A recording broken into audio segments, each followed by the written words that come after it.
प्रिय साथियों नमस्कार। आप सभी लोगों का हमारे YouTube चैनल पर हार्दिक स्वागत है। आप सभी लोगों के लिए मैं आज द्विघात समीकरण के मूलों का योगफल और गुणनफल ज्ञात करने का बेहद ही आसान और महत्वपूर्ण सवाल लेकर आया हूं। इन सवालों को अगर आप पढ़ लेते हैं तो आपके पेपर में इस टाइप के अगर सवाल आते हैं तो आप बेशक हल कर लेंगे। जैसे में पहला सवाल मेरा है कि समीकरण 2x² माइनस 11x प्लस 5 बराबर 0 के मूलों का योगफल एवं गुणनफल ज्ञात कीजिए। तो आपको पता होगा कि जब समीकरण कोई भी लिखा होता है तो उसकी जितनी मैक्सिमम घात होती है, यानी उस समीकरण की जो घात होती है उतना घाती वह समीकरण कहलाता है। तो ये जो समीकरण है यह द्विघाती समीकरण है।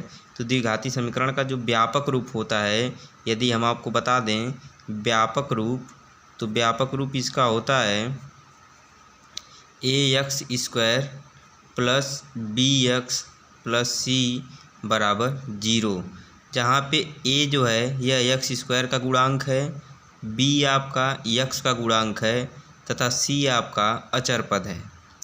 अब बात आती है मूलों की। तो किसी भी द्विघात समीकरण में यदि द्विघात है तो उसके दो मूल भी होंगे।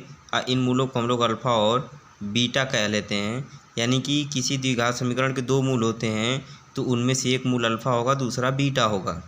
अब बारी आती है कि हम मूलों का योगफल कैसे ज्ञात करें। तो मूलों का योगफल ज्ञात करने के लिए आपको दोस्तों याद रखना होगा कि मूलों का योगफल बराबर अल्फ़ा प्लस बीटा बराबर माइनस का b अपान ए फार्मूला होता है। तो माइनस का b अपान ए जो फार्मूला होता है, ये b क्या चीज़ है तो x का गुणांक, यानी कि हम लोग लिख सकते हैं माइनस x का गुणांक बट्टे x² का गुणांक। इसी प्रकार दोस्तों आपको याद रखना होगा कि अल्फ़ा इंटू बीटा बराबर होता है c बट्टे ए, जहाँ पे c आपका अचर पद होता है और a हमने अभी यहाँ पे बताया आपको x² का गुणांक होता है।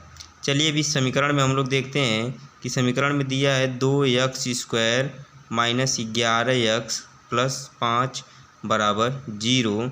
यदि हम इसका ax² plus bx plus c बराबर 0 से कंपेयर करें तो a का मान हमें मिलेगा 2, b का मान मिल जाएगा माइनस का 11 और c का मान हमें मिल जाएगा 5। तो हमें ज्ञात करना है अल्फ़ा प्लस बीटा का मान। तो अल्फ़ा प्लस बीटा का मान होता है माइनस b अपान ए, यानी कि माइनस का चिन्ह लगा के b का मान माइनस 11 रख देंगे। अब बट्टे में a का मान आप यहाँ पे 2 रख लेंगे। तो इस प्रकार आपका आंसर आ जाएगा 11/2। दूसरा है आपका दोस्तों अल्फ़ा और बीटा का गुणनफल ज्ञात करना है, यानी मूलों का गुणनफल।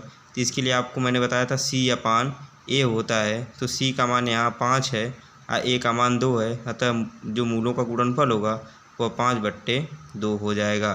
तो इस प्रकार से अब बड़े ही आसानी से द्विघात समीकरण के मूलों का योगफल और गुणनफल ज्ञात कर सकते हैं। तो चलिए दूसरा सवाल हम लोग देख लेते हैं। दूसरा सवाल है दोस्तों कि x² माइनस 5x प्लस 6 बराबर 0 के मूलों का योगफल एवं गुणनफल ज्ञात कीजिए। तो x² माइनस का 5x प्लस 6 बराबर 0 का आप इसके व्यापक समीकरण ax² plus bx plus c बराबर 0 से कंपेयर कर देंगे। तो a का मान आपको मिल जाएगा 1, b का मान मिल जाएगा माइनस का 5 और c का मान मिल जाएगा 6। अब अल्फ़ा प्लस बीटा का मान होता है दोस्तों माइनस b अपान ए।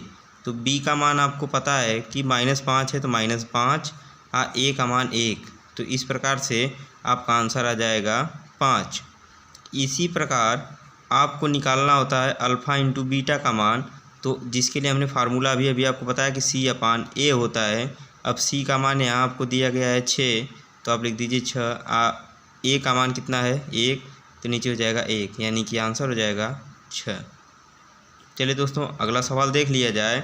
अब आप इसी तरह बहुत ही आसानी से सारे सवालों को सॉल्व कर सकते हैं। अगला सवाल x² प्लस 8x प्लस 15 बराबर 0 के मूलों का योगफल और गुणनफल ज्ञात कीजिए। तो x² प्लस 8x प्लस 15 बराबर 0 को हम लोग कंपेयर करते हैं ax² plus bx plus c बराबर 0 से। तो a का मान हमें मिलेगा 1, b का मान आ जाएगा 8 और c का मान मिलेगा हमें 15। तो हम लोग अल्फ़ा प्लस बीटा का मान याद करते हैं। तो अल्फ़ा प्लस बीटा का मान -b/a होता है, यानी कि माइनस b, यानी कि b का मान 8 है तो -8/a का मान 1, यानी हमारा आंसर आएगा -8। अगर आपको अल्फ़ा इंटू बीटा का मान ज्ञात करना है तो आपको पता है c/a होता है। c का मान है 15 और a का मान है 1, यानी कि अल्फ़ा इंटू बीटा का मान आ जाएगा 15।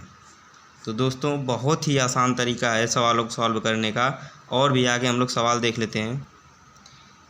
पूछा गया सवाल है कि समीकरण 2x² - 7x + 6 = 0 के मूलों का योगफल या गुणनफल ज्ञात कीजिए।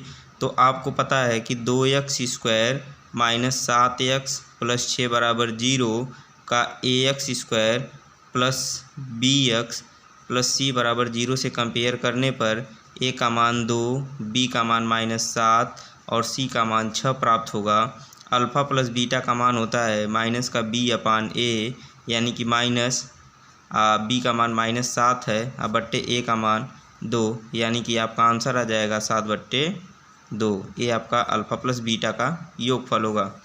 अल्फ़ा और बीटा का गुणनफल यानी कि मूलों का गुणनफल होता है c/a, अतः अल्फ़ा इंटू बीटा का मान आ जाएगा c का मान 6, a का मान 2, यानी अल्फ़ा इंटू बीटा बराबर आप लिख सकते हैं 3, क्योंकि 2 से 6 भाग करेंगे तो आएगा आपका 3। तो इस प्रकार से अल्फ़ा इंटू बीटा यानी मूलों का गुणनफल आ गया 3 और मूलों का योगफल आ गया 7/2। दोस्तों आपके लिए होमवर्क के रूप में ये सवाल मैंने छोड़ रखा है, इसे आप ज़रूर सॉल्व करिएगा। दिया गया सवाल है कि 3x² - 11x - 20 = 0 के मूलों का योगफल एवं गुणनफल क्या होगा। आप ज़रूर सॉल्व करके कमेंट बॉक्स में इसका आंसर कमेंट करिएगा। धन्यवाद दोस्तों।